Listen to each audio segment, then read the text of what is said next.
లోకేష్ గారు పాదయాత్ర ఏంటంటే ఏం రైట్ ఉందని పాదయాత్ర చేయడానికి? ఆయన గెలిచిన ఎమ్మెల్యేనా, గెలిచిన ఎంపీనా? ఏం రైట్ ఉంది అంటే? చంద్రబాబు నాయుడు గారు కొడుకు కాబట్టి ఓడిపోయినా గెలిచినా నువ్వు ఎట్లా అయినా సరే పార్టీ మీ నాన్నగారిది కాబట్టి నువ్వు ఏదైనా చేస్తావా? ఏం త్యాగం చేసావు ఈ సమాజం కోసం, ఈ రాష్ట్రం కోసం? నువ్వు ఒక ఎంపీ వచ్చి నువ్వు ఓడిపోయిన ఎమ్మెల్యే, నువ్వు ఒక ఎంపీ వచ్చి నీకు జీహుదురాలా? గెలిచిన ఎంపీ, యాంటీవేవ్లో గెలిచిన ఎంపీ నీ యోగాలలో నేను పాల్గొనాలా? ఎట్లా పాల్గొంటాను? ఏం ప్రోటోకాల్తో పాల్గొంటాను?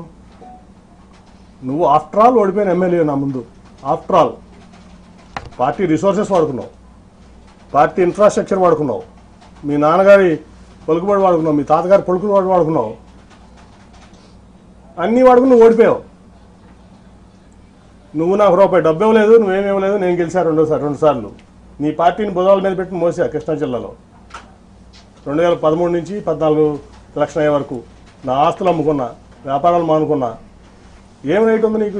ఏం త్యాగం చేసావు ఈ పార్టీ కోసం కానీ, సమాజం కోసం కానీ? నువ్వు ఏం రైట్తో యోగాలను చేసావు? ఏం రైట్తో నువ్వు సీనియర్ని శాసిస్తున్నావు? ఏం రైట్ ఉందా నీకు? ఒక 10 సార్లు ఎమ్మెల్యే చేసావా? 10 సార్లు ఎంపీ చేసావా? ఏం ఆస్తి అమ్ముకున్నావు? నేను ఆస్తులు అమ్ముకున్నాను, 2,000 కోట్ల రూపాయల ఆస్తులు. నేను ఈ పార్టీ కోసం అనండి, నా ప్రజా జీవితం కోసం అనండి, నా వ్యాపారం ఆపుకున్నా. నువ్వు హెరిటేజ్ ఆపుకున్నావా?